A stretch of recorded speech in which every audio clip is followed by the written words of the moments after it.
बाल विवाह प्रतिषेध अधिनियम 2006। देखिए, इस एक्ट में कुल 21 सेक्शन हैं और 2007 का 6वें नंबर का एक्ट है। 10 जनवरी 2007 को सहमति मिली है राष्ट्रपति महोदय की बाल विवाह के अनुष्ठापन के प्रतिषेध के लिए तथा उनके साथ जुड़े तथा उनके अनुषंगिक मामलों के लिए उपबंध करने के लिए अधिनियम। तो दो ही पर्पज हैं इसके कि बाल विवाह का अनुष्ठान, जो विवाह कार्यक्रम हो रहा है उसको रोकना है, अपन को प्रतिषेध करना है कि बच्चों की शादियां नहीं करने देंगे। हम लोग देखते हैं ना, कुछ समाजों में बच्चों की शादियां होती हैं।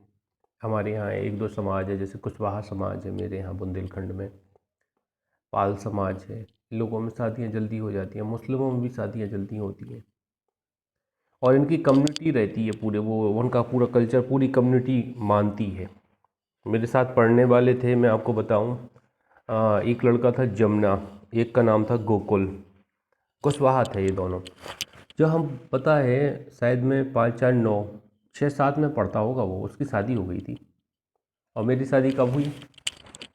जब मैं 33 का हो गया तब मेरी शादी हुई। उसकी 6 7 में ही हो गई थी, वो 15 16 साल का ही था।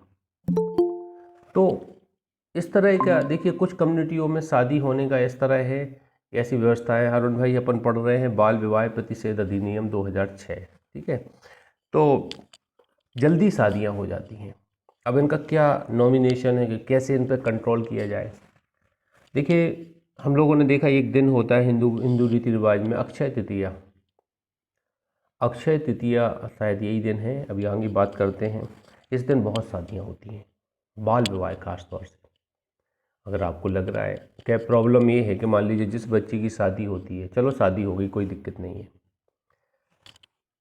शरीर का विकास ऐसा नहीं होता है कि वो गर्भ धारण कर सके। हकीकत में हम लोग बायोलॉजिकल फैक्ट पे बात करते हैं, और बच्चियां कम समय में गर्भ धारण करती हैं तो बच्चे की जान को खतरा रहता है, माँ की जान को भी खतरा रहता है। इन लोगों को सबको समझाना बहुत कठिन काम है।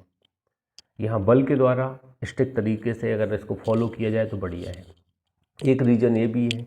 दूसरा रीज़न ये है, शिक्षा का स्तर नहीं बढ़ पाता है। कम उम्र में शादी करेंगे, घर गृहस्थी में फंस जाएंगे बच्चे, शिक्षा का स्तर नहीं बन पाएगा। तमाम रीजन है उनके। अभी लर्निंग का समय रहता है, उस समय शादियां हो जाती हैं, जिम्मेदारियां लाद दी जाती हैं, तमाम चीज़ें हैं। तो इन सब चीज़ों पे थोड़ा कंट्रोल करना बहुत ज़रूरी है। देखो, अगर ऐसी कोई घटना होती है तो आप संबंधित क्षेत्र के थाना प्रभारी को आप कांटेक्ट करके सूचित कर सकते हैं कि यहाँ पे ऐसी हो रही है और मेरी जानकारी गुप्त रखें कि मैंने आपको बताया है। तो वो आपकी जानकारी गुप्त रखेंगे और आपको डिस्क्लोज नहीं करने देंगे। सेक्शन 1 कहती है इसका विस्तार संपूर्ण भारत पर है। देखिए, जम्मू कश्मीर में अब ये लागू हो गई है, आपको पता होना चाहिए। अगर आपके में लिखा हो जम्मू कश्मीर पर राज्य के सिवाय तो काट देना इतना। विस्तार संपूर्ण भारत पर है। यह भारत के सभी नागरिकों को भारत के बाहर तथा परे लागू होती है। अगर भारत के नागरिक जहाँ जहाँ जाएंगे, मैंने कहा ना, हिंदू विधि का एक गाना है जो मैं याद रखता हूँ, हिंदू विधि पढ़ाते समय, तू जहाँ जहाँ जाएगा मेरा साया साथ होगा। उसी तरह जिस कम्युनिटी का जो आदमी होता है वो जहाँ भी जाएगा इंडिया छोड़ के, उसके साथ उसका पर्सनल लॉ जाएगा। वो हिंदू है तो हिंदू लॉ जाएगा, मुस्लिम है तो मुस्लिम लॉ उसके साथ जाएगा। ईसाई धर्म लागू नहीं होगा। अमेरिका चले गए तो हिंदू ही माने जाएंगे, हिंदू धर्म के अनुसार गवर्न किए जाएंगे इंडिया। परंतु इस अधिनियम में वर्णित पांडिचेरी संघ राज क्षेत्र के रनौसा को लागू नहीं होंगे। रनौसा को गोला कीजिए, पांडिचेरी को गोला कीजिए, इस पर लगाइए एमपी IMP। ये पूछा गया है एग्जाम में कि बाल विवाह प्रतिषेध अधिनियम किस पे लागू नहीं होता है। पांडिचेरी संघ राज क्षेत्र के रनौसा को लागू नहीं होता है। अब ये रनौसा मेरे ख्याल से कोई जनजाति है जहाँ पे शादियाँ कम उम्र में हो जाती हैं, माँ के गर्भ में भी बच्चे रहते हैं तो शादियाँ हो जाती हैं। अब देखिए, कुछ कुछ समुदायों में तो ऐसी परंपराएं भी है शादियों की कि मान लीजिए किसी का लड़का है, जन्म ले लिया है, किसी की लड़की ने अभी जन्म ली है तो जन्म पे ही शादी पक्की कर देते और उनको गहने भी पहनाते हैं छोटे छोटे बच्चों को। बताइए कितना बड़ा घोर अंधकार है लोगों के दिमाग में भरा हुआ है, ये नहीं समझना चाहते कि बच्चों की शादी को एक खेल बना के रखा है। लेकिन है, उनका एक ट्रेंड है, वो पीढ़ी दर पीढ़ी इस तरह का ट्रेंड फॉलो करके आए तो वो उनके यहाँ एक परंपरा टाइप का हो गया है। रोक लगाना चाहिए इसमें। यह कब लागू होगा, तो इस पर कब लागू होने के बारे में बताती है, हमें कौन सी सेक्शन बताती है। किसी की सब क्लॉज 2 बताती है कि 1 नवंबर 2007 को लागू होगा। 1 नवंबर 2007 को लागू होगा। 1 नवंबर निकल चुका है अपना, 1 नवंबर 2007 से लागू है। कौन सा है? बाल विवाह प्रतिषेध अधिनियम।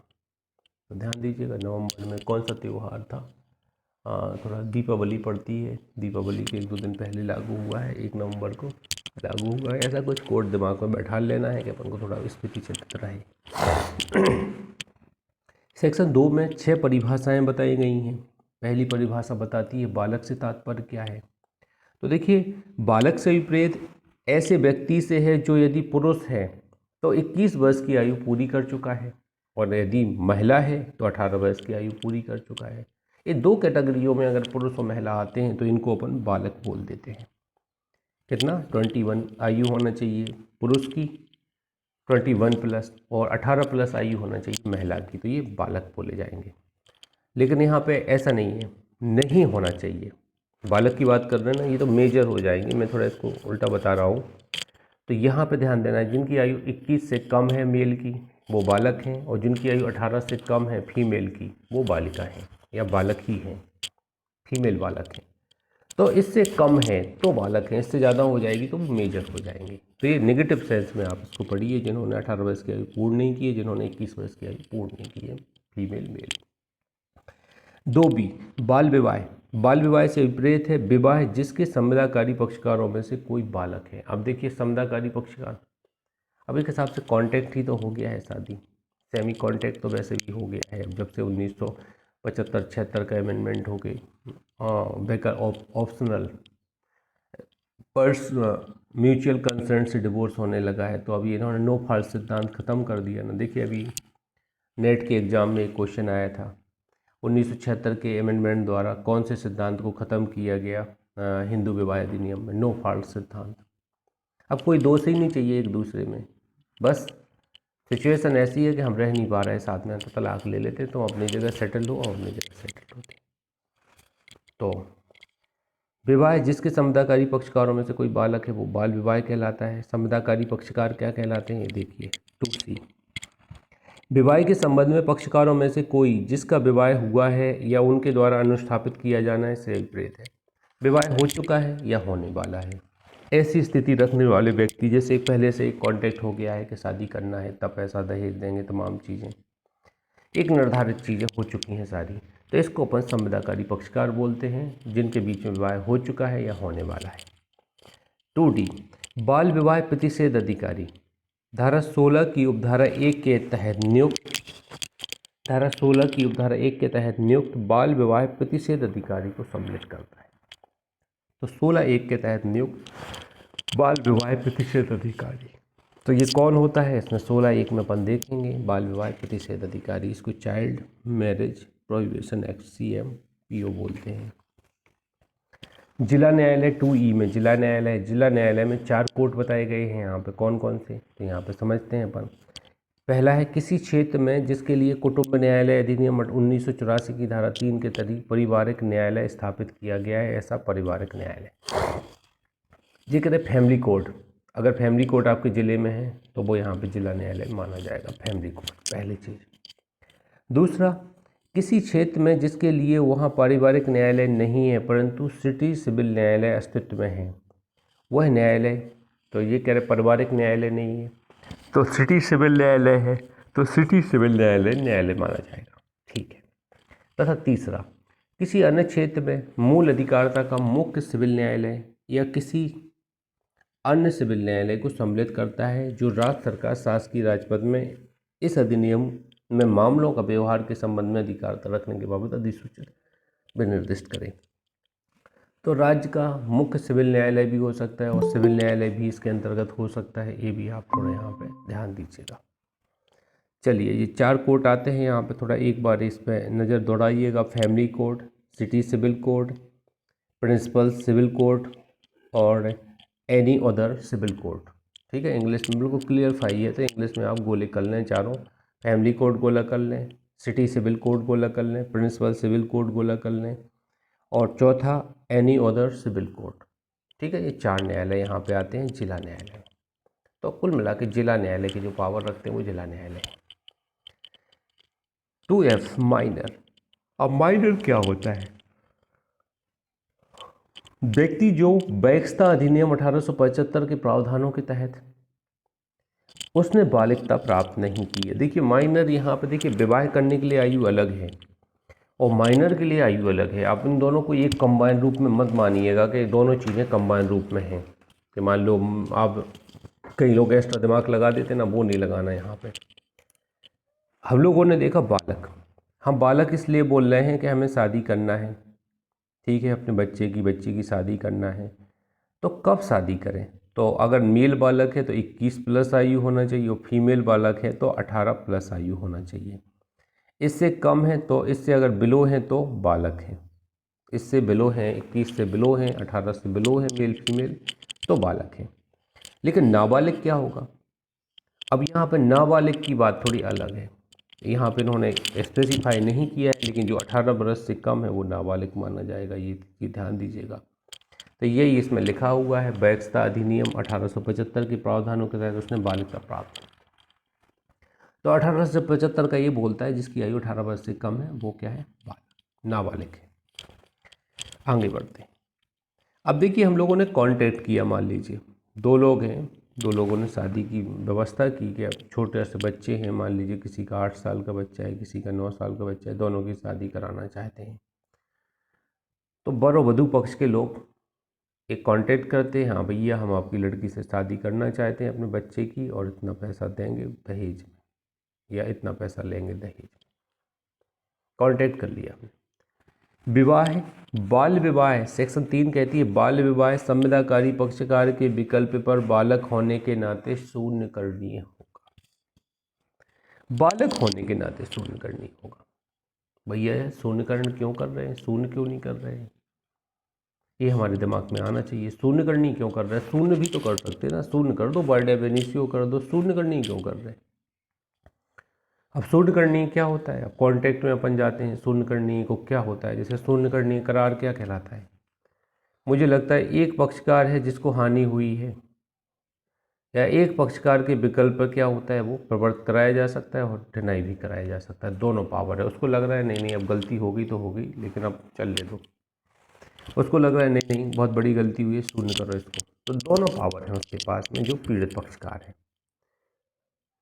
बाल विवाह संविदाकारी पक्षकार के विकल्प पर बालक होने के नाते शून्य करनी होगा। प्रत्येक बाल विवाह चाहे इस अधिनियम के प्रारंभ के पूर्व या पश्चात अनुष्ठापित किया गया हो, 2006 के पहले हुआ हो या बाद में हुआ हो, संविदाकारी पक्षकार के विकल्प पर जो विवाह के समय बालक था शून्य करनी होगा। क्या होगा? शून्य करनी होगा। परंतु यह कि अकृतता की डिक्री द्वारा बाल विवाह के बातिलीकरण के लिए याचिका जिला न्यायालय में विवाह के संविदाकारी पक्षकार जो विवाह के समय बालक था द्वारा ही फाइल की जा सकती है। अकृतता, शून्यता के संबंध में अकृतता को यहाँ पे एक वर्ड लिखा है, देखिएगा आप, पिटीशन फॉर न्यूलिटी बोला जाता है अकृतता के लिए, शून्यता अवैधता, ये वर्ड इसका मतलब होते हैं। जिला न्यायालय में फाइल किया जाएगा। यदि याचिका दायर करते समय प्रार्थी नाबालिग है, याचिका बालक या बालिका के संरक्षक या बाद मित्र में बाल विवाह प्रतिषेध अधिकारी के मार्फत फाइल की जा सकती है। तो संरक्षक द्वारा की जा सकती है याचिका अकृतता के लिए बालक द्वारा, बाद मित्र द्वारा, नेक्स्ट फ्रेंड जो होता है, आप लोग जानते हैं कि छोटे बच्चों की तरफ से अगर कोई केस लड़ता है तो वो गार्जियन से, सॉरी, और दूसरा है नेक्स्ट फ्रेंड है। कौन सा वो है आदेश, कौन सा है जो बच्चों के केस के संबंध में बताता है? मेरे ख्याल से 32 होगा, 32 आदेश शायद है बच्चों के संबंध में सीपीसी में, जो बताता है बच्चों की तरफ से केस कौन लड़ेगा? नेक्स्ट फ्रेंड लड़ेगा। तो नेक्स्ट फ्रेंड क्या करेगा? फाइल कर सकता है यहाँ आवेदन, याचिका फाइल कर सकता है अकृत कराने के लिए, संरक्षक कर सकता है, बाल विवाह प्रतिषेध अधिकारी भी कर सकता है इसका फाइल।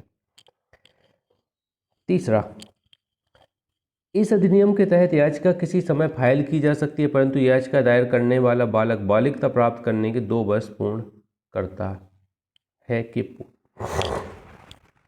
अब देखिए, हमने एक हिंदू लॉ, शायद आप लोगों को तो पहले पढ़ा ही नहीं, यहाँ पे ज़रूरत भी नहीं हिंदू लॉ की। मुस्लिम लॉ में बोला जाता है ख्यारुल बलूग, ऐसा कुछ बोला जाता है, ख्यारुल बलूग।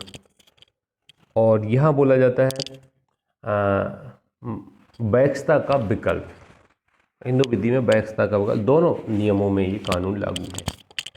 क्या होता है कि अगर बच्चों की शादियां हो जाती हैं तो वो अपने शादी को कब तक शून्य करा सकते हैं? अपने मेजर होने के 2 वर्ष पहले तक।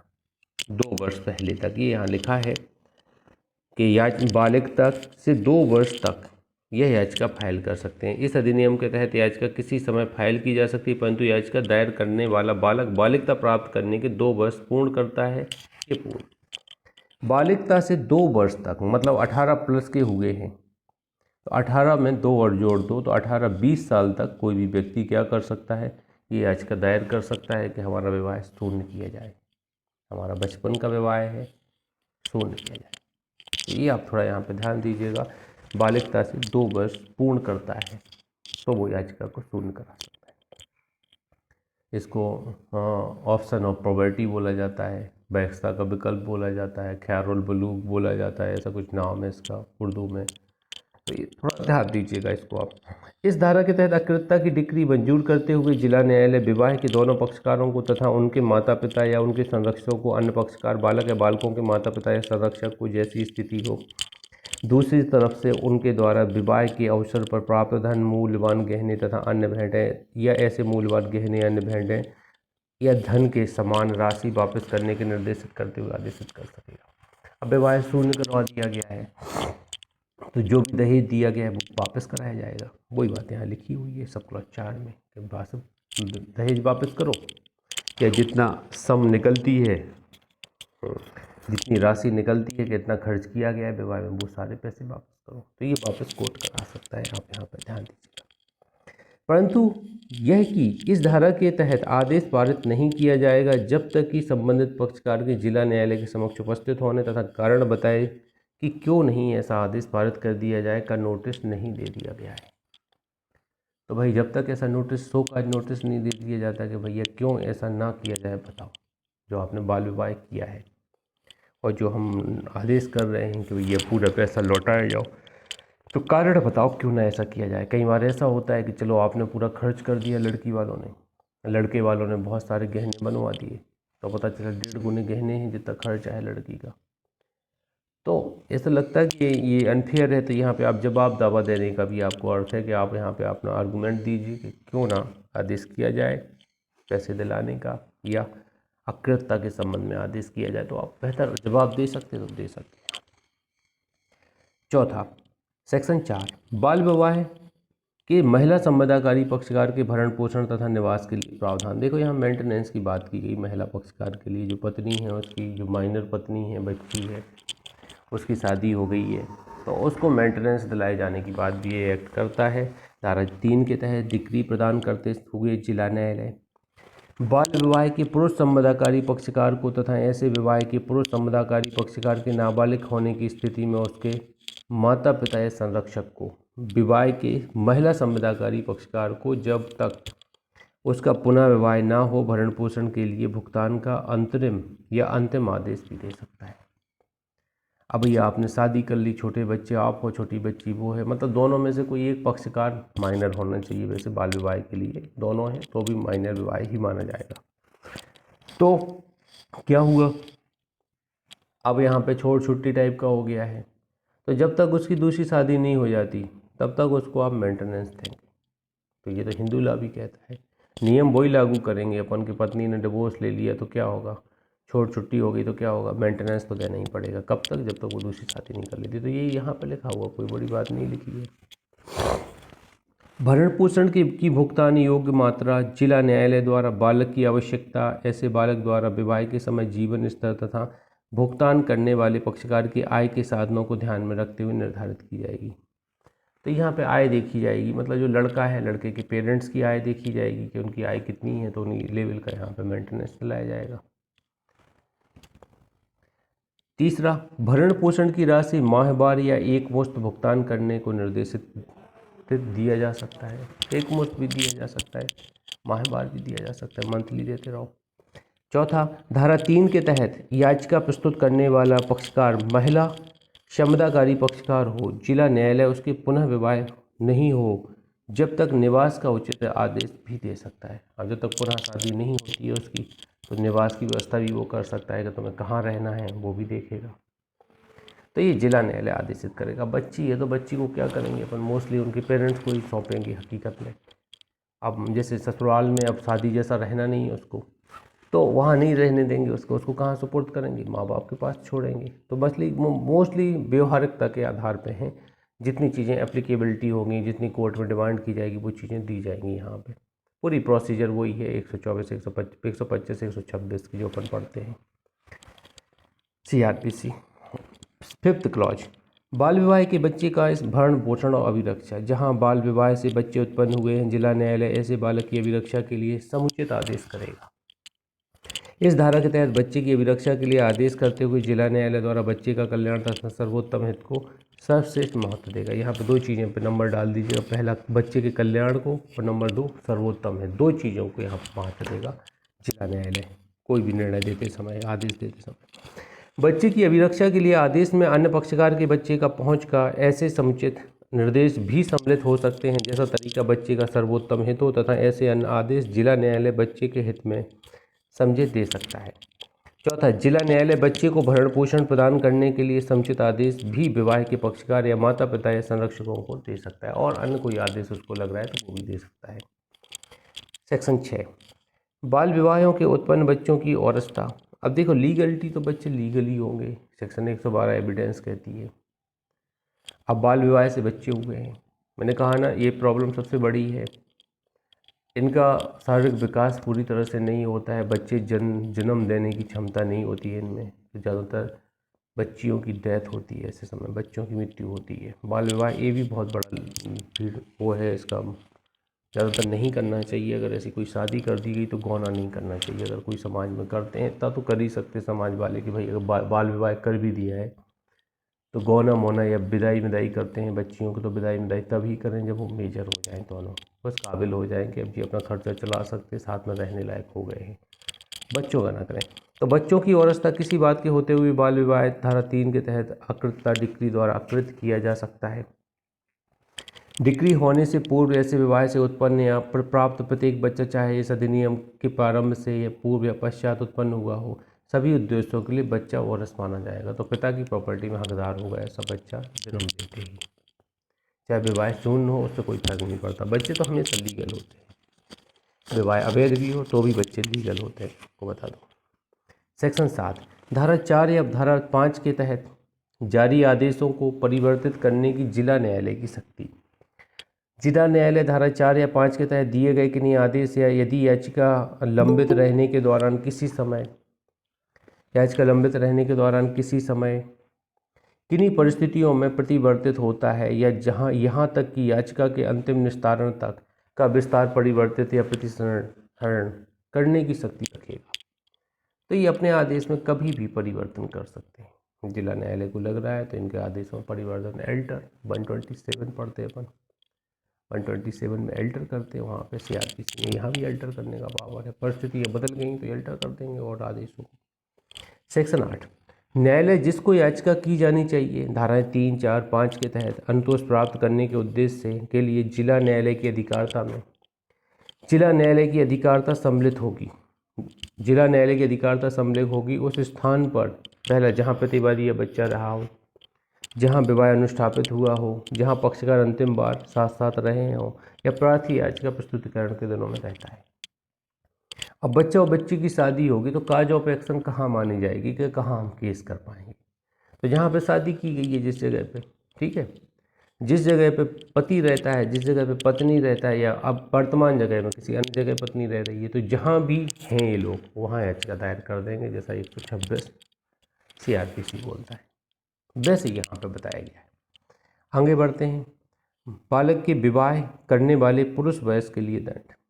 अब देखिए, बालक से विवाह करने वाले पुरुष वयस्क के लिए दंड।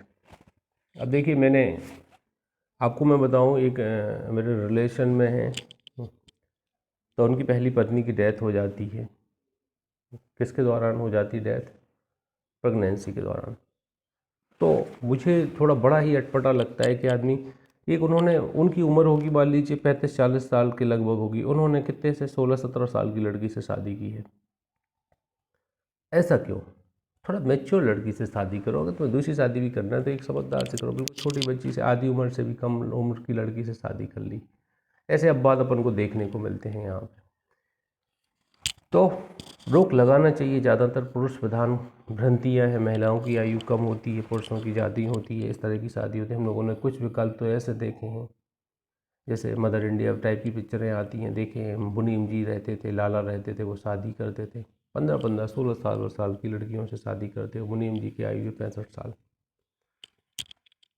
पता नहीं क्या लॉजिक है। लेकिन लड़कियों के माँ बाप को एक चीज़ समझनी चाहिए, शादी करना ठीक है, आप अच्छी जगह पैसे वाले में कर रहे ठीक है, लेकिन लड़की की भी तो सोचो। लड़की का जीवन रहेगा तो उसके लिए अच्छी जगह शादी करेंगे तो बेहतर रहेगा। जब जीवन ही नहीं रहेगा तो शादी करके क्या मतलब, बताओ।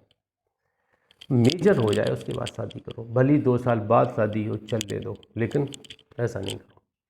तो ये परिस्थितियाँ बदलेंगी, समय बदलेगा, ये पूरी तरह से रोक लग जाएगी आगे चल के। अभी भी बहुत कंट्रोल है। सेक्शन 9 कहती है, बालक से विवाह करने वाले पुरुष के लिए दंड। जो कोई भी वयस्क पुरुष 18 वर्ष से की उम्र से अधिक होते हुए बाल विवाह की संविदा करता है, कठोर कारावास से दंडनीय होगा, जिसका विस्तार 2 वर्ष तक हो सकेगा, जुर्माने से जो 1 लाख रुपए तक का हो सकेगा, दोनों से दंड। 2 वर्ष तक के कठोर कारावास से, जुर्माने से, दोनों से दंडित होगा। कौन सी बोलती है? सेक्शन 9। सेक्शन 10 कहती है, बाल विवाह अनुष्ठान करने के लिए दंड। देखिए यहाँ पे अनुष्ठान करेंगे तो माना जाता है क्या किया गया है? दुष्पीड़न किया गया है। दुष्पीड़न में जो अपराध के लिए दंड है वही दंड यहाँ होगा।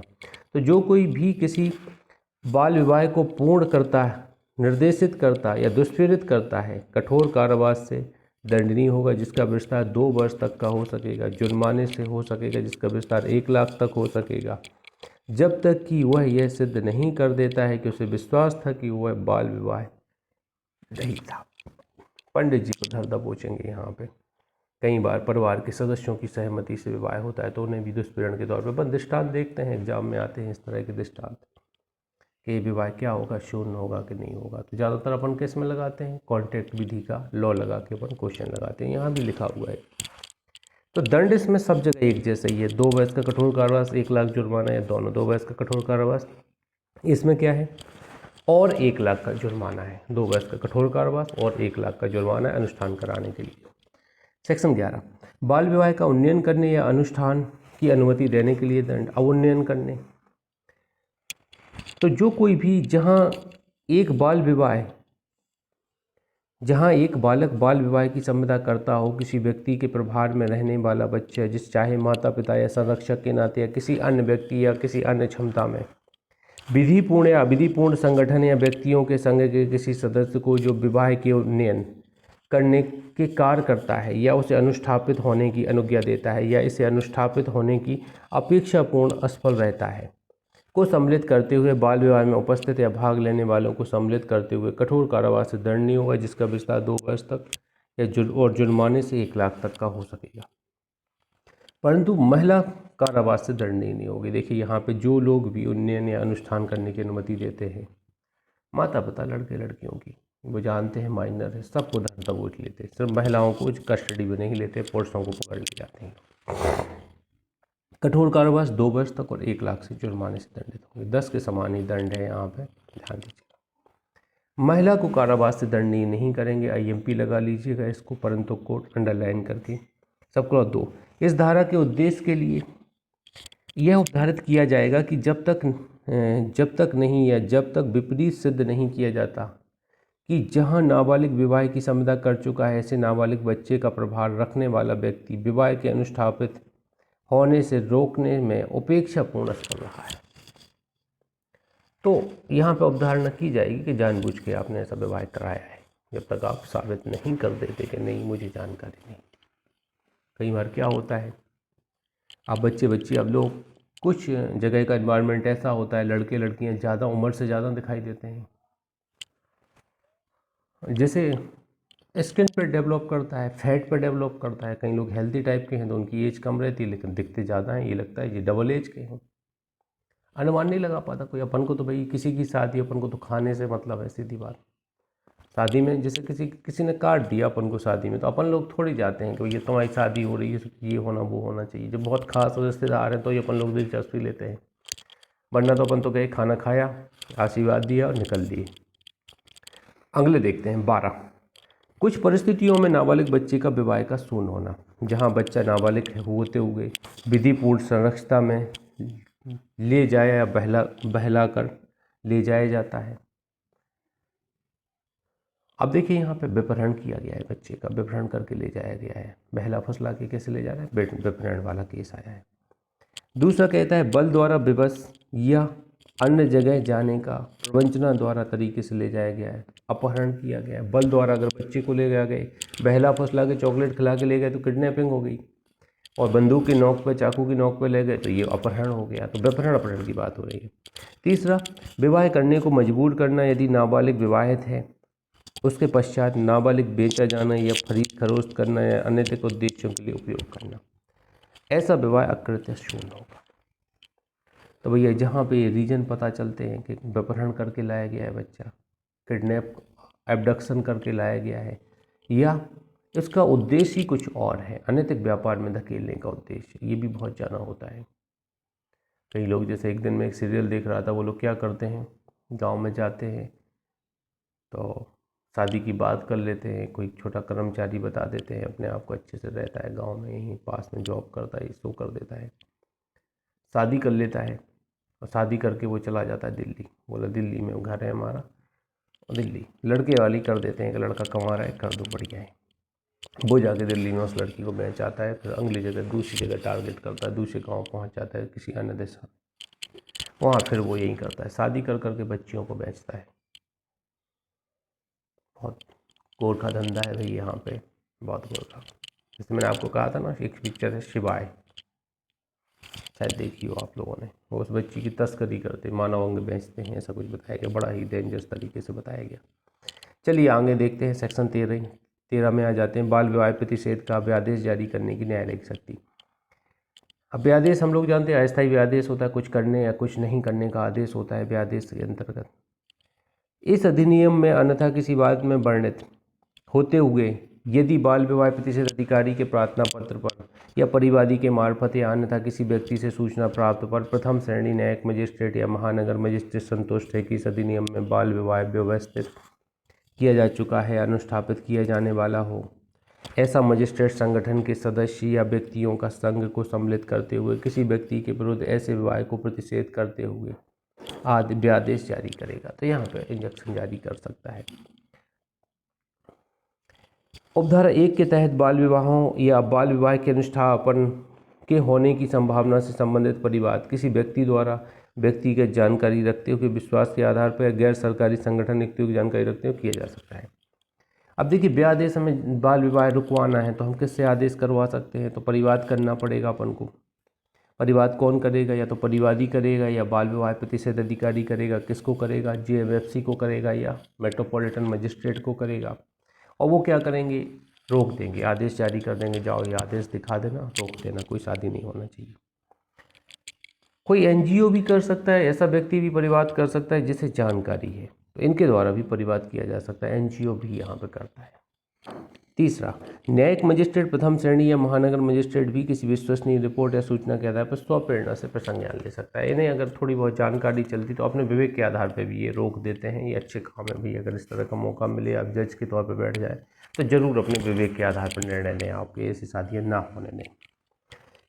सबक्लॉज 4 कहती है कुछ दिनों पर, जैसे अक्षय तृतीया। देखिए अक्षय तृतीया की मैंने बात की थी, अक्षय तृतीया गोला कीजिएगा, अक्षय तृतीया, इस दिन बाल विवाह बहुत ज़्यादा होते हैं, बहुतायत में बाल विवाह होते हैं। पर विस्तृत बाल विवाह के अनुष्ठापन का प्रतिषेध करने के उद्देश्यों के लिए जिला मजिस्ट्रेट, देखिए डीएम, इस अधिनियम के तहत या जैसा बाल विवाह प्रतिषेध अधिकारी को प्रदत्त है सभी शक्तियों का के साथ बाल विवाह प्रतिषेध अधिकारी माना जाएगा। तो चाइल्ड मैरिज प्रोहिबिशन ऑफिसर माना जाता है डीएम साहब को अक्षय तृतीया के दिन। यहाँ पे डीम्ड किया जाता है कि ये अक्षय तृतीया के दिन क्या होंगे, बाल विवाह प्रतिशत अधिकारी होंगे तो इनका दौरा रहता है एसडीएम, तहसीलदार और डीएम। इन तीनों का रोल अक्षय तृतीया को बहुत ज़्यादा रहता है। इनके जो मुखबिर होते हैं पूरी जगह लगे रहते हैं कि भाई कहीं बाल विवाह हो। कुछ एरिया में, जिन जिलों में ज़्यादा शादियाँ होती हैं वहाँ इन पर ज़्यादा पाबंदी रहती है, तो ये रहते हैं, अगर कहीं हो तो डायरेक्ट जाके रोकते हैं। कई बार अधिकारी भी पहुँच जाते हैं घटनास्थल पर। जिला मजिस्ट्रेट को बाल विवाह के अनुष्ठापन, निरोध या रोकने की अतिरिक्त शक्तियां भी होंगी तथा इस उद्देश्य के लिए सभी समुचित परिमाण या न्यूनतम अपेक्षित बल का प्रयोग कर सकता है। तो सब पावर होंगे, बल भी प्रयोग, लाठीचार्ज करवा सकता है, अरेस्ट करवा सकता है।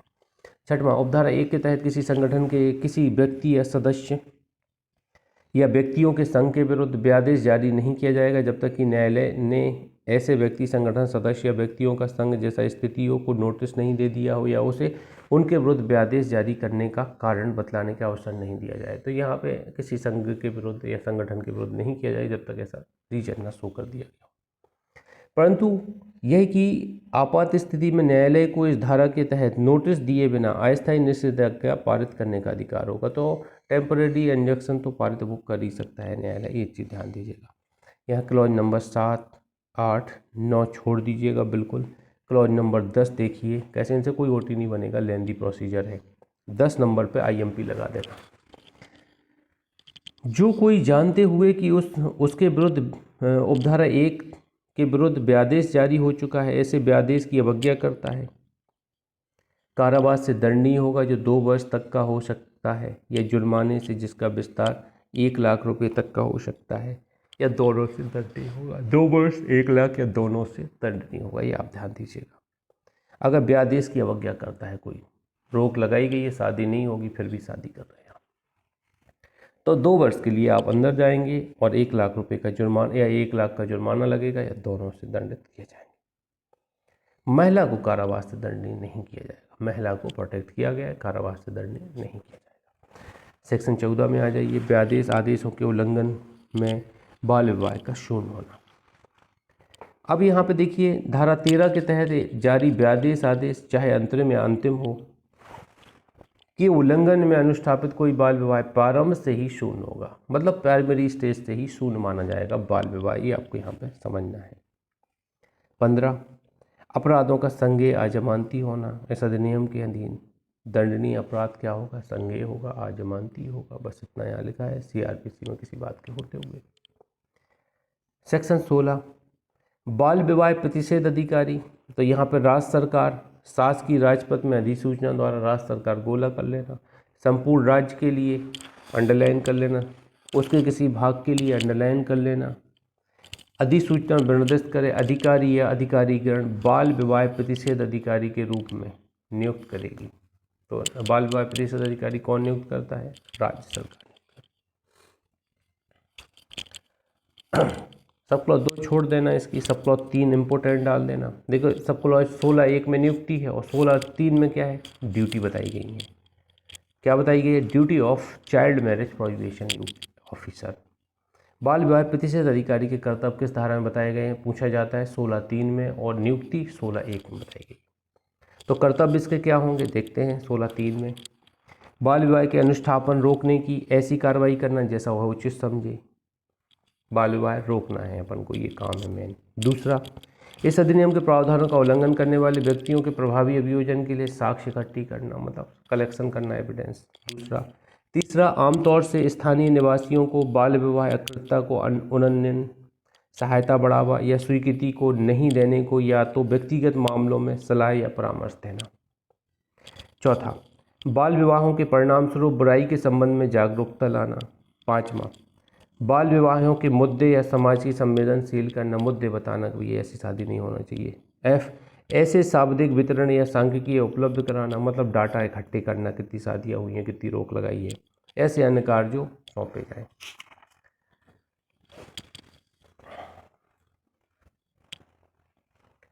इसके बाद सेक्शन 17 पे आ जाइए, और कुछ पढ़ने लायक नहीं है इस क्लॉज में।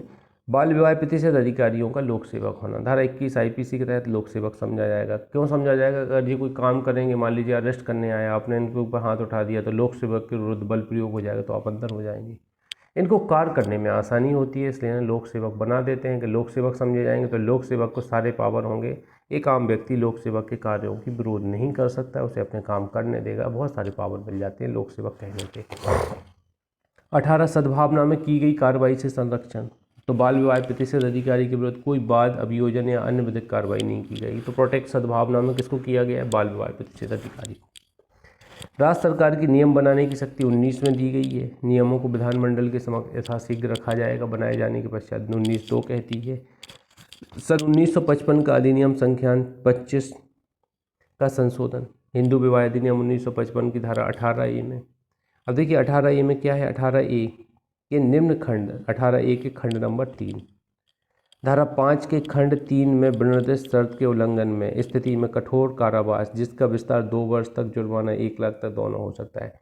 तो इंडियन पीनल को जो हिंदू मैरिज एक्ट है उसकी धारा 18A में अमेंडमेंट किया गया है, 18A(3) में अमेंडमेंट किया गया है। और यहाँ पे क्या किया गया है? इसका दंड, वहाँ कुछ और दंड है, यहाँ कुछ और दंड कर दिया गया है। यहाँ पे वही जो ट्रेडिशनल दंड है इस एक्ट में वही दंड है, 2 वर्ष का कठोर कारावास या 1 लाख का जुर्माना, दोनों से दंडित किया जाए। ये क्या कहता है? 5(3) क्या कहता है? या 8A क्या कहता है? 18A क्या कहता है? मतलब माइनर का विवाह करना।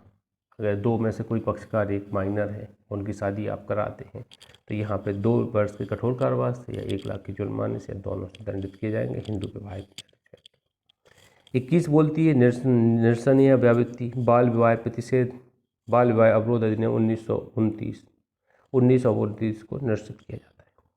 देखिए ये यहाँ पे अपना हो गया है क्या? चाइल्ड मैरिज प्रोटेक्शन एक्ट हो गया है। यहाँ पे मैं 2-3 क्वेश्चन आपसे पूछ रहा हूँ, थोड़ा आप बताने की कोशिश कीजिएगा। पहला क्वेश्चन ये है, इस एक्ट का एक्ट नंबर क्या है? बताइए, इस एक्ट का एक्ट नंबर क्या है? बताइए।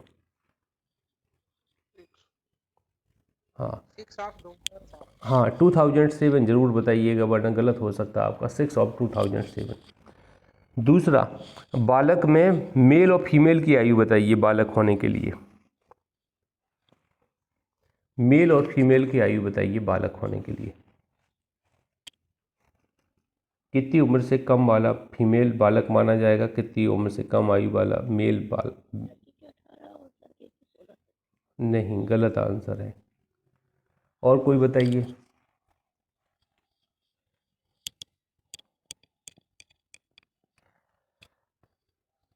हाँ अरविंद बताओ। लड़का हो तो 21 और लड़की हो तो नहीं सॉरी, लड़का हो तो 21 और लड़की हो तो 18। हाँ इससे कम, ठीक है, बिलो। 21 से बिलो लड़की और लड़का, 21 से बिलो लड़का और 18 से बिलो लड़की होना चाहिए, तो वो बालक माने जाएंगे। और तीसरा बहुत इम्पोर्टेंट है, एक और 2 क्वेश्चन और पूछेंगे। अगर कोई बाल विवाह अनुष्ठापित करता है तो कितना दंड दिया जाएगा उसको? बाल विवाह अनुष्ठापित करता है तो कितना दंड दिया जाएगा? सेक्शन 10 की हम 2 साल प्लस 1 लाख जुर्माना। हाँ, कठोर कारावास 2 वर्ष तक का, हाँ, और 1 लाख रुपए जुर्माने से। थोड़ा ध्यान दीजिएगा। और एक लास्ट क्वेश्चन है जो आप लोगों को नहीं पढ़ाया है मैंने और आपको पता होना चाहिए। सेक्शन 21 के तहत बाल विवाह अवरोध अधिनियम 1929 को रिपील किया गया है। इसका अन्य नाम क्या है और किस नाम से इस एक्ट को जाना जाता है? बताइए।